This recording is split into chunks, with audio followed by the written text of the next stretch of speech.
नमस्कार. दोस्तांनो, आपल्याला जर आवडत्या गोष्टी करायला परवानगी मिळाली तर आपण आनंदाने त्यामध्ये रमणार. एखादा आवडता पदार्थ खात असताना किंवा आवडता कार्यक्रम पाहत असताना कुणी अडथळा आणला किंवा थांबवलं तर आपली चिडचिड होते. मग असंच सातत्य आपण आवडत्या कामात राखलं तर त्यातून नक्कीच काहीतरी चांगलंच निष्पन्न होईल. एखादा विषय थोडा नावडीचा असला तरी तो पूर्ण समजेपर्यंत, उत्तर मिळेपर्यंत पुस्तक हातातून खाली ठेवू नका. अर्ध्यावरती सोडणं सोपं असतं, पण कोणतेही काम पूर्णत्वास नेण्याचा आनंद काही औरच असतो. चला तर मग आजच्या पूर्ण भागात आपण पूर्ण वेळ अभ्यास आणि मस्ती करणार आहोत. आणि त्यासाठी सर मी आरजे रेश्मा आणि मधुलिका आलोय आपल्या शाळेबाहेरच्या शाळेत.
सध्या सुट्ट्यांमुळे की नाही सगळीकडे अगदी आनंदी आनंद असं असलेलं वातावरण पाहायला मिळतंय. हो रेश्मा, आजूबाजूचा परिसर म्हण, सोसायट्यांमधलं अंगण म्हण, बाग बगीचा म्हण, सगळीकडनं की नाही लहान मुलांचा जोश जल्लोष आपल्याला ऐकू येतोय. हो, आणि त्यातही आपण थोडं निरीक्षण केलं तर त्यामध्ये आरडाओरडा असेल, पण वेगवेगळ्या गाण्यांचा सुद्धा आवाज असतो. जी अगदी छोटीशी मुलं असतात की नाही त्यांना नेमकं कळत नाही. ती त्यांच्या खेळण्याच्या ओघात त्यांना शाळेत शिकवलेल्या कविता देखील चुकून म्हणून जातात. म्हणजे हातवारे करताना, उड्या मारताना, एकमेकांशी काहीतरी संवाद साधताना सुद्धा. खरे मधुलिका, आणि तसं पाहायला गेलं ना तर प्रत्यक्ष अप्रत्यक्षरित्या खेळताना सुद्धा अभ्यासाचा कुठेतरी सरावच होत असतो. हो ना, आणि हा सराव जर असाच ठेवायचा असेल तर मुलांच्या सर्वांगीण विकासाकडे लक्ष देणं खूप गरजेचं आहे. खरंय, आपण छान छान गाणी गुणगुणतो, कविता म्हणतो, आणि ह्या कविता फक्त मराठीतूनच असतात असं नाही, तर काही इंग्रजीमधून सुद्धा असतात. हो ना, आणि ह्या कविता ऐकताना की नाही खरंच खूप छान वाटतं. ह्याच्यात दडलेला अर्थ देखील तितकाच सुंदर असतो. एक्झॅक्टली, हेच मी आता सांगणार होते की कोणतीही कविता फक्त म्हणायची म्हणून जर म्हटली तर त्यातलं गम्य आपल्याला कळणार नाही, पण त्याचा जर अर्थ आपल्याला माहिती असेल तर ती कविता म्हणताना मात्र आपल्याला नक्कीच आनंद होईल. आणि बालवर्गातल्या विद्यार्थ्यांना आज आपण इंग्रजी कवितेचाच अभ्यास दिलेला. तुम्हाला आवडणारी एखादी छानशी इंग्रजी कविता घरच्यांना सांगा. त्यामुळे आपणही ऐकायची का एक छानशी इंग्रजी कविता? का नाही, नक्कीच ऐकूयात.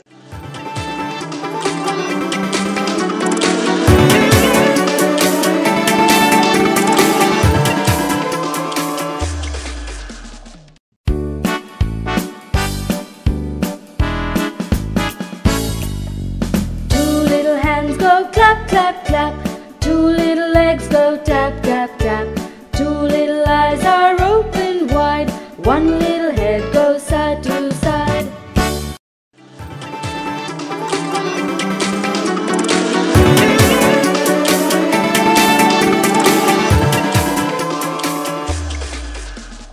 रेश्मा, कवितेसोबत म्हणजेच भाषेसोबत थोडासा गणिताचाही अभ्यास करावा असं नाही वाटत का ग तुला? हो, वाटतं तर. म्हणजे बघ, आता सगळे मित्रमैत्रिणी एकत्र बसून खेळतात, कोण ना कोणतरी काहीतरी खाऊ घेऊन येतं, मग तो खाऊ सगळ्यांमध्ये वाटला जातो, मग तो खाऊ समान भागानं वाटला जाण्यासाठी सगळ्यांच्या आया की नाही अगदी काळजीपूर्वक लक्ष पुरवत असतात. पण कोणत्या खाऊचा किती भाग म्हणजे किती होतो हे आता मात्र मुलांनी की नाही थोडंसं शिकून घ्यायला हवं. मधुलिका, तू ही गंमत तर सांगतेस आणि त्यातच आपला अभ्यास सुद्धा दडलाय बरं का. काय सांगतेस काय? हो, 3री ते 5वीच्या विद्यार्थ्यांना आपण या संदर्भातलाच अभ्यास दिलाय की एका वस्तूचा पाऊण भाग म्हणजे नेमका किती भाग याबद्दलची माहिती मिळवा. आणि मुलांनी माहिती मिळवून आपल्याला उत्तरं सुद्धा पाठवलीत, शिवाय उदाहरणं सुद्धा दिलेली आहेत. अरे वा, मस्तच ग. चल मग आता आपण हेच उत्तर जाणून घेऊया युगा रोगे या जिल्हा परिषद उच्च प्राथमिक शाळा देवाळा इयत्ता 3री मध्ये शिकणाऱ्या विद्यार्थिनीकडून, जी तालुका मोरेगाव जिल्हा यवतमाळ इथे राहते. तिच्या बरोबरच तिची आई कुमुद रोगे यांच्याशी सुद्धा आपण गप्पा मारणार आहोत. ओके, चला मग आता आपण बोलूयात युगा सोबत. नमस्कार कुमुदताई. नमस्कार. शाळेबाहेरच्या शाळेमध्ये तुमचं मनापासून स्वागत आहे. कशा आहात आपण? छान आहेत. आणि कसं सुरू आहे युगाचा अभ्यास? युगाचा अभ्यास छान सुरू आहे. कुमुदताई, आम्हाला सांगा आपण काय करता? काही नाही, हाऊसवाईफ आहे. हो, काही नाही असं नका म्हणू, हाऊसवाईफ असणं ही सगळ्यात मोठी गोष्ट आहे खरं तर. बरं, मला सांगा तुम्ही तिथं सगळ्या विषयांचा अभ्यास घेता का? हो, सर्वच विषयाचा अभ्यास घेते. पण तुम्हाला खास करून कुठल्या विषयाचा अभ्यास घ्यायला खूप आवडतो? तिला मराठीमध्ये ते परफेक्ट आहे, गणित पण तिला येते, गणिताचा खूप घ्यायला आवडते. अच्छा. आणि तुम्ही जेव्हा तिचा अभ्यास घेता तेव्हा तुम्हाला तुमच्या शाळेचे दिवस आठवतात का? हो, आठवते ना. तुम्ही तिला काही गमती जमती सांगता का तुमच्या वेळेच्या? हो, सांगते. मस्तच. तुमच्या युगाकडनं काय काय अपेक्षा आहेत? माझ्या युगाकडून भरपूर अपेक्षा आहेत. तिला सर्व गोष्टीमध्ये आवड आहे आणि तिला सर्व कोणतं काही सांगितलं ती वेळेवर करते. खूप म्हणजे तिच्या अपेक्षा म्हणजे ती काहीतरी बनणार असं अपेक्षा आहे ती माझ्या तिच्या.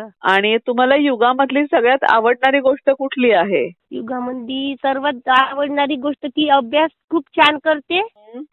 म्हणजे ती अभ्यास जेवढा चांगला ते पूर्ण कम्प्लीट करते. अरे वा, मस्त. मनाने. आता आम्हाला अशा या प्रामाणिक युगाशी गप्पा मारायला खूप आवडतील. आहे का तिकडे युगा? हो, आहे युगा. हॅलो. हॅलो युगा, कशी आहेस तू? छान आहे. आम्हाला सांग, तुला खेळायला आवडतं का? हो. तुझे आवडते खेळ कोणते कोणते आहेत बरं? मला आवडणारे खेळ खो खो, लंगडी आहे. Very good. तुझ्या मैत्रिणींची नावं काय काय आहेत ज्यांच्यासोबत तू हे रोज खेळ खेळतेस? वैष्णवी, सृष्टी, अनन्या. Very good. आणि तुझा आवडता विषय कुठला आहे बरं? मराठी आणि गणित. म्हणजे तू आजचा अभ्यास लगेच केला असेल नाही का? हो. मग सांग बरं आता आम्हाला, एका वस्तूचा पाऊण भाग म्हणजे किती भाग होतो बरं? 3 भाग. Very good. कसं शोधून काढलंस तू हे? समजा तुझ्याकडे एक अख्खा गोल केक असेल, त्याचा पाऊण भाग म्हणजे किती होणार बरं? पाऊण भाग म्हणजे 3 भाग. हो, पण तू कसं ते सेपरेट करणार 3 भाग? एक तुकडा घेतला, त्या गोल केकचे 4 समान भाग करणार, त्यात 3 भाग उचलून बाजूला ठेवणार, ते उचललेले 3 भाग म्हणजे पाऊण भाग. Very good. बरं, तू आता आम्हाला सांगितलं होतंस की तुझा आवडता विषय गणित आहे आणि मराठी आहे, बरोबर? हो. गणित आता आपण केलं, मग तू आता आम्हाला काही वाचून दाखवतेस का मराठीच्या पुस्तकातलं? हो. वाच. रमाईचा जन्म रत्नागिरी जिल्ह्यातील दापोरा तालुक्यातील वंदनगाव येथे झाला. त्याच्या वडिलांचे नाव भिकू धुत्रे होते. त्याचे आईचे नाव रखमाई असे होते. त्यांच्या घरची परिस्थिती अत्यंत गरिबीची होती. अशा वातावरणात त्याचे बालपण गेले. भीमराव रामजी आंबेडकर यांच्याशी त्यांचे विवाह झाले. सासरी त्यांचे नाव रमाबाई ठेवले. भीमरावांना सगळे बाबासाहेब म्हणायचे. 1907 साली बाबासाहेब मॅट्रिक झाले. मुंबईतील पोयवाडीत येथील चावडी ते राहायला गेले. बाबासाहेबांनी रमाईना घरी लिहायला वाचायला शिकवले. खूप छान वाचून दाखवलंस तू आता आम्हाला. आम्हाला सांग युगा, की तुला मोठं झाल्यावर काय व्हावंसं वाटतंय? काय स्वप्न आहे तुझं? टीचर. आणि तू शिक्षक होऊन कोणता विषय शिकवणार बरं सगळ्या विद्यार्थ्यांना? मराठी, गणित. Very good. त्यासाठी तुला ऑल द बेस्ट. थँक्यू. तुझ्याशी आणि तुझ्या आईशी गप्पा मारून आम्हाला खूप मजा आली. असाच छान अभ्यास करत राहा. हो, thank you. Your welcome. Bye bye. Bye bye.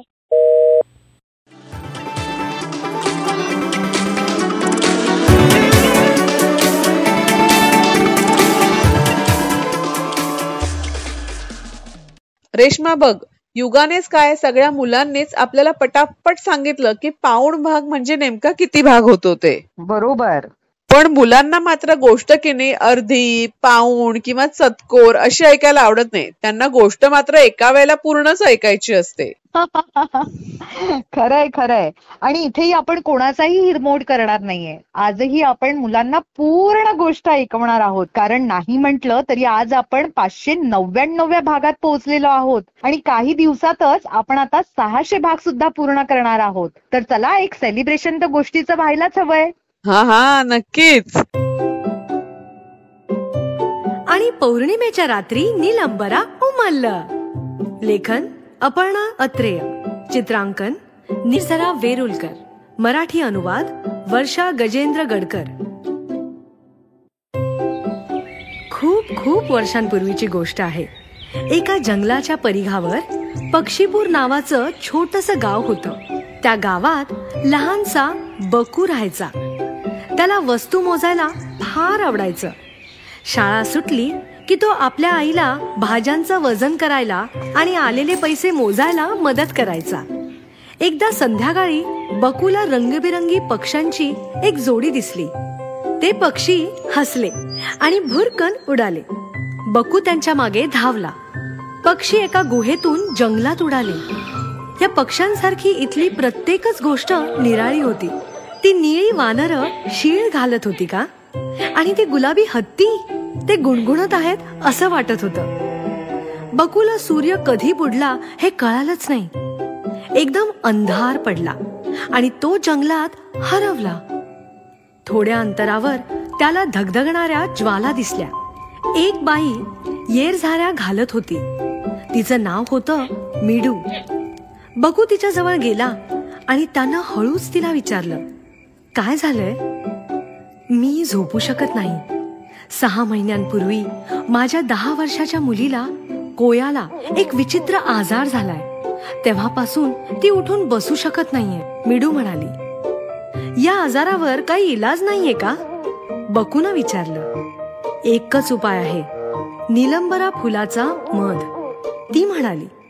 हे फूल दर 7 दिवसांनी उमलतं, पण फक्त पौर्णिमेच्या रात्री गोळा केलेला मधच माझ्या लेकीला वाचवू शकतो.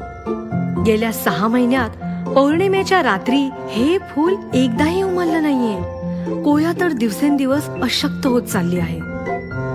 बकूच्या डोक्यात विचार सुरू झाला. हे बघा, तुम्ही रडू नका. ते फूल येत्या पौर्णिमेला उगवेल हं, तो म्हणाला. म्हणजे 5च दिवसात, त्यानं ठामपणे सांगितलं.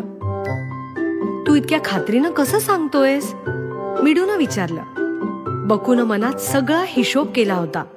पौर्णिमा दर 30 दिवसांनी येत होती आणि ते फूल दर 7 दिवसांनी उमलायचं. याचा अर्थ ते दर 210 दिवसांनी येणाऱ्या पौर्णिमेच्या रात्री उमलणार. थोडक्यात ते अंदाजे दर 7 महिन्याने उमलणार. यातले 6 महिने आणि 3 आठवडे तर गेलेच होते. म्हणजे नीलंबरा आता येत्या पौर्णिमेच्या रात्री उमलणार होतं आणि पौर्णिमा 5 दिवसांनंतर होती.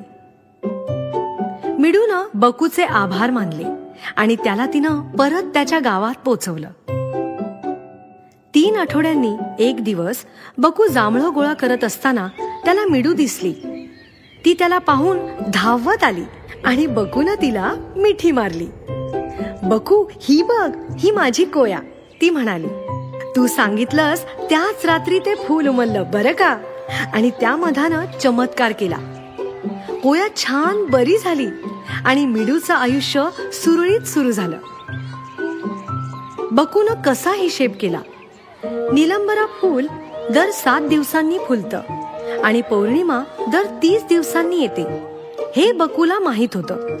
फूल अमुकच पौर्णिमेला उमलेल हे त्याला कसं समजलं? याच्या मागे आहे गणित. नेमकं सांगायचं तर लघुत्तम साधारण विभाज्य LSAV. LSAV म्हणजे काय? समजा अ आणि ब या 2 संख्या असतील तर अ आणि ब या दोन्हींचा लघुत्तम सामायिक गुणांक म्हणजे LSAV. LSAV कसा शोधाल? 3 आणि 5चा ल-सा-वी काढण्यासाठी 3चे गुणांक लिहा. 3, 6, 9, 12, 15, 18, 21, 24, 27, 30, 33. 5चे गुणांक लिहा. 5, 10, 15, 20, 25, 30, 35. सामायिक गुणांक आहेत 15 आणि 30. सर्वात लहान गुणांक आहे 15. म्हणून 3 आणि 5चा ल-सा-वी आहे 15. मूळ अवयव पद्धती. साधारणतः मोठ्या संख्यांचा ल-सा-वी काढण्यासाठी ही पद्धत वापरतात. यामध्ये आपण प्रत्येक संख्येचे मूळ अवयव लिहितो. चला 20 आणि 30 या दोन संख्यांचा ल-सा-वी काढूया. आधी दोन्ही संख्यांचे मूळ अवयव लिहूया. 20 बरोबर 2 गुणिले 2 गुणिले 5. 30 बरोबर 2 गुणिले 3 गुणिले 5. आता सगळ्या मूळ अवयांचा गुणाकार करूया. 2 गुणिले 2 गुणिले 3 गुणिले 5 बरोबर 60. पौर्णिमेच्या रात्री निलंबरा फूल कितीदा उमललं? याचं उत्तर म्हणजे 7 आणि 30चा ल-सा-वी. 7 बरोबर 7. 30 बरोबर 2 गुणिले 3 गुणिले 5. ल-सा-वी बरोबर 2 गुणिले 3 गुणिले 5 गुणिले 7 बरोबर 210. म्हणून निलंबरा दर 210 दिवसांनी पौर्णिमेच्या रात्री एकदा उमलतं.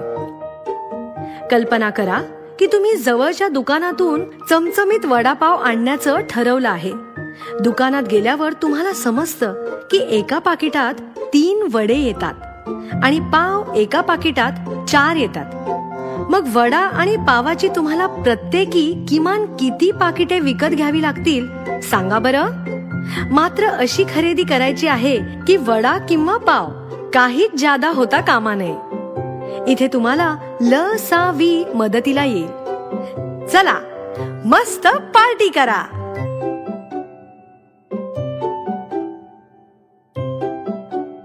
रेश्मा, जर आपण गोष्ट कान देऊन लक्षपूर्वक नीट ऐकली ना तर आपल्याला बऱ्याचदा भाषेचा अभ्यास करताना याचा उपयोग नक्कीच होऊ शकतो. हो, म्हणजे अगदी उदाहरण द्यायचं झालं तर संदर्भासहित स्पष्टीकरण आहे किंवा वाक्यात उपयोग आहे, काळ बदला आहे, अशा अनेक प्रकारांमध्ये या गोष्टीचा आपल्याला उपयोग होतो.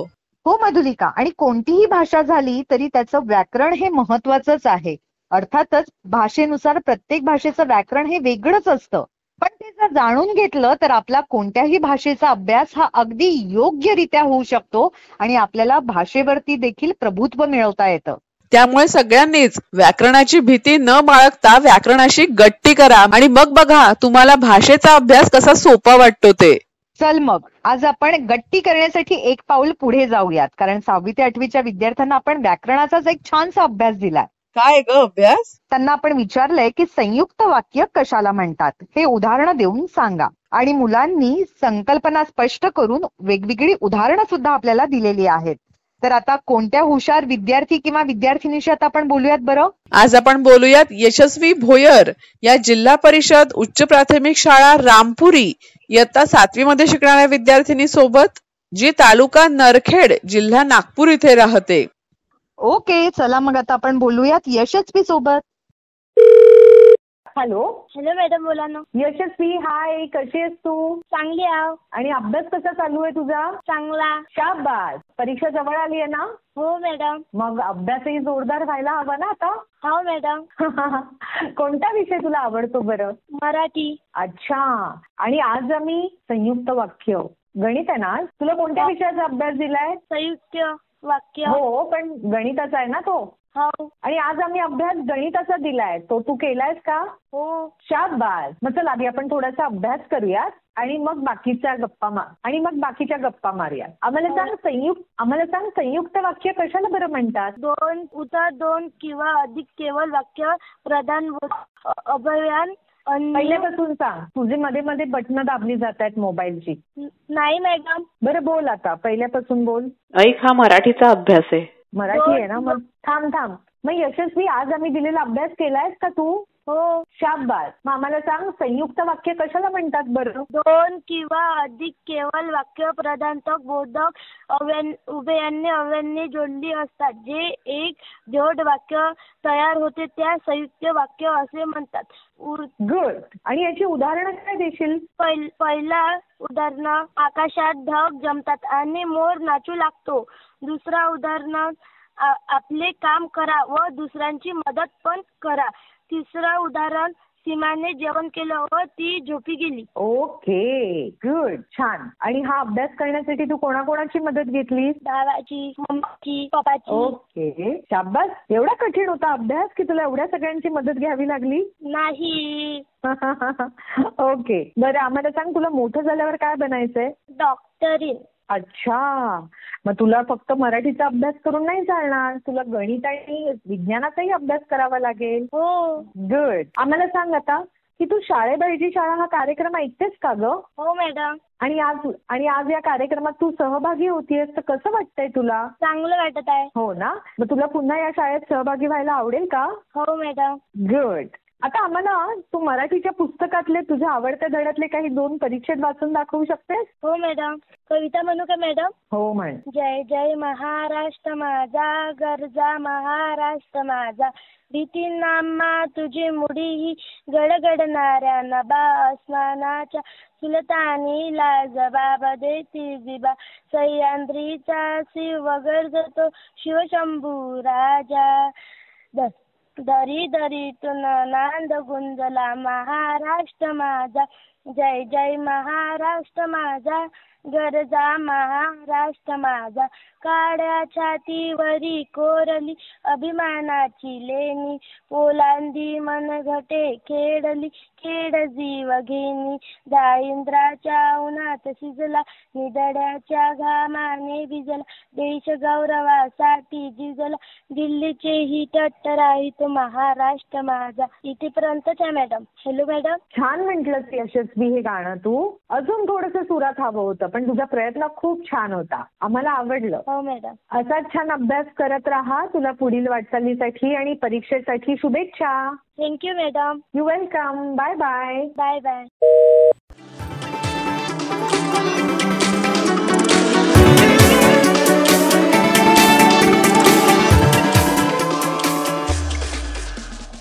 आजच्या आपल्या स्मार्ट माता सेगमेंटमध्ये यवतमाळ जिल्ह्याच्या सहभागी होत आहेत वर्षा पाल, उज्ज्वला बोढे आणि मनीषा क्षीरसागर. नमस्कार वर्षाताई, उज्ज्वलाताई आणि मनीषाताई. नमस्कार. नमस्कार. नमस्कार. कशा आहात तुम्ही सगळ्या जणी? आम्ही छान. आणि मुलांचा अभ्यास कसा सुरू आहे? छान सुरू आहे. घरी अभ्यास कोण कोण घेतं बरं मुलांचा? तिघी घेतो. मुलं बसतात अभ्यासाला की खूप दंगामस्ती वगैरे करतात? नाही बसतात. ऐकतात तुम्ही सांगतात ते सगळं? हो. अरे वा, मस्त. मग मला सांगा, तुमच्यापर्यंत आयडिया व्हिडिओ पोहोचतायत का आम्ही पाठवतोय ते? हो, पोहोचतायत. आणि त्याच्यावरचे प्रयोग करून बघताना तुम्हाला मजा येते का? हो. मग मला आता सांगा की तुमच्या गटाचं तुम्ही नाव काय ठेवलंय बरं? सरस्वती. अरे वा, का बरं हेच नाव द्यावं असं तुम्हाला काय वाटलं? विद्येची आराध्य देवता सरस्वती माता आहे म्हणून. खूप छान विचार आहेत तुमचे, ऐकून खूप मस्त वाटलं. आणि आता मला सांगा मनीषाताई की तुमच्या आठवड्याची जी मीटिंग आहे ती कुठल्या वारी ठरलेली असते? हॅलो. सोमवारी. किती वाजता भेटता तुम्ही सगळ्या जणी? 8 वाजता. 8 वाजता. आणि तेव्हा तुमच्यासोबत मुलं पण असतात का? हो. आणि मग तेव्हा मुलं दंगामस्ती करतात की तुम्ही सांगतात ते सगळं ऐकतात? शांत ऐकतात. मस्त. आता मला सांगा की तुम्हाला किती आयडिया व्हिडिओज मिळाले आहेत आतापर्यंत? 15. अरे वा. आणि या सगळ्याचे प्रयोग करून झाले का तुमच्या गटात? हो. अगदी पहिला प्रयोग तुमच्या गटात तुम्ही कुठला केला होता? एकीचा डावा पाय आणि एकीचा उजवा पाय बांधून नाही का, म्हणजे दोरीपर्यंत दोरीपर्यंत म्हणजे पोचायचं होतं, तो प्रयोग केला होता. मग मजा आली का हा प्रयोग करताना? हो, खूप मजा आली. किती जण पडले? दोघी पडल्या. दोघी पडल्या. अरे मग त्यांना सावरलं की नाही मग तुम्ही? वा वा वा. असाच कुठला खेळ आहे जो खेळताना असं भरपूर हसायला आलं तुम्हा सगळ्या जणींना? ती डोळ्याला पट्टी बांधायचा प्रयोग होता, त्यात मजा आली. त्यात तुम्ही काय काय केलं डोळ्याला पट्टी बांधून? दोरी 2-3 ठिकाणी दोरी बांधल्या होत्या. आणि डोळ्याला पट्टी बांधून ते मधात जे अडथळे येत होते ते त्यांना पार करत करत जायचं होतं शेवटच्या दोरीपर्यंत. अरे वा, मग जमलं का हे नीट करायला? काहींना जमलं, काही नाही जमलं. सगळ्यात छान कुणाला जमलं तुमच्या गटात?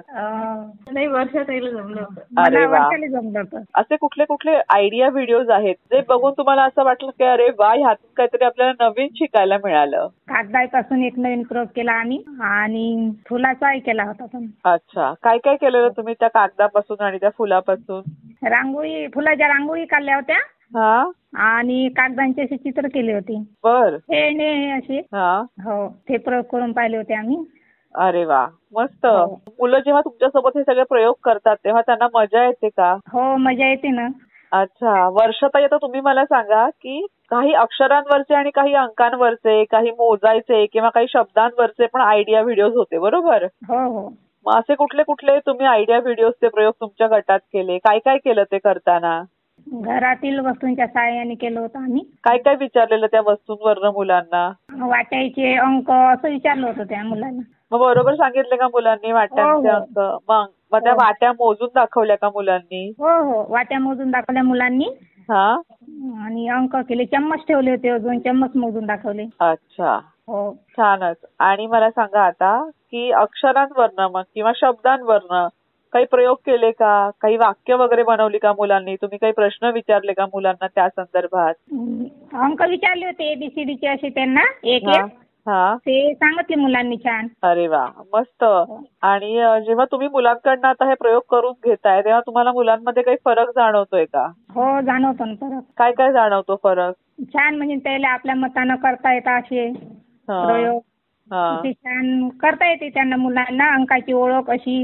हा, आणि अगदी अगदी अलीकडे तुम्ही कुठचा प्रयोग केला होता तुमच्या गटात मागच्या आठवड्यातच? 6 मीटर अंतरावर अशी बोर्ड ठेवला, त्यावर असे अंक लिहिले, ABCD आई, आणि एक डोळा झाकून म्हणजे त्यांना ओळखायला लावलं. लहान मोठे असे लिहिले, काही छोटे काही मोठे, म्हणजे त्यांचे डोळे तपासण्यासाठी नाही का, असे कुणाला वाचता येते बरोबर नाही, तो प्रयोग केला होता. अरे वा, आणि मग झालं व्यवस्थित मग हा प्रयोग सक्सेसफुल? व्यवस्थित केला मुलांनी. वा वा. मुलांना काही भाज्यांवरनं काही फळांवरनं प्रश्न विचारले का? हो, विचारले ना. काय काय विचारलेत प्रश्न त्या आयडिया व्हिडिओज वरून? म्हणजे कोणती भाजी तुम्हाला आवडते, कोणत्या भाजीतून काय मिळते, असं वगैरे असे विचारले मुलांना. बरोबर. कुत्रा चावला तर काय काळजी घ्यायला हवी, हा आयडिया व्हिडिओ बघितला का सगळ्यांनी? हो हो, बघितला. काय काय त्यातनं तुम्हाला कळलं? कुत्रा चावला तर आधी प्रथम उपचार म्हणजे दवाखान्यात जायच्या आधी त्या जखमीला साफ धुवून टाकायचं. आणि डेटॉल वगैरे लावून साफ करायची. आणि असं नंतर मग दवाखान्यात नेलं. बरोबर. हात स्वच्छ धुवायला हवेत मुलांनी किंवा आपण सुद्धा. का बरं, असं का वाटतं? हात स्वच्छ धुतलेच पाहिजेत, कारण आपल्या हातावर जे जंतू असतात ते आपण काही तशाच हाताने खाल्लं तर ते आपल्या पोटात जाऊन आपल्याला आजार होऊ शकतो. बरोबर. मधमाशी चावली तर काय करायला हवं बरं? मधमाशी चावली तर ते जिथे चावली तिथे तिला काटा असतो, तो पाहून तो अलगद उचलून नाही का, म्हणजे त्याला काही असं लागू न देता कशाच्या तरी सहाय्याने असं अलगद उचलून काढून टाकायचा. बरोबर. आणि आता मला तुम्ही तिघींनी सांगा की अशा प्रकारचे आयडिया व्हिडिओज अजून यायला हवं असं वाटतं का तुम्हाला तिघी जणींना? हो, वाटतं आम्हाला. का बरं, का वाटतं असं? म्हणजे नवीन नवीन गोष्टी शिकायला मिळतात. एकत्र येतात सगळ्याजणी, त्याच निमित्ताने आम्ही एकत्र येतो. मुलांसोबत खेळ खेळायला आवडतात, छान वाटते खेळताना. अरे वा, मस्त. वर्षाताई, मनीषाताई आणि उज्ज्वलाताई आजच्या कार्यक्रमात सहभागी झाला आणि तुमच्या गटाची प्रगती सुद्धा खूप छान सुरू आहे. त्याकरता खूप खूप शुभेच्छा आणि धन्यवाद. Thank you madam. Thank you. Bye bye. Bye bye.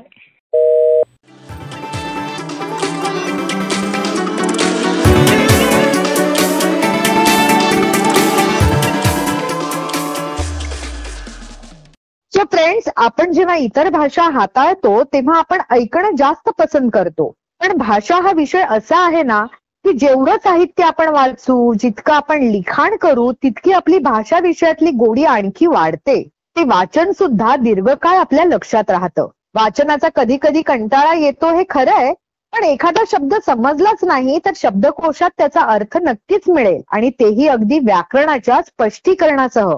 त्यामुळे एव्हरीथिंग इज पॉसिबल हे वाक्य स्वतःच्या शब्दकोशात ठळक अक्षरात कोरून ठेवा. भेटूया आता पुढल्या धमाकेदार 600व्या भागात. तोपर्यंत बाय बाय. Bye bye.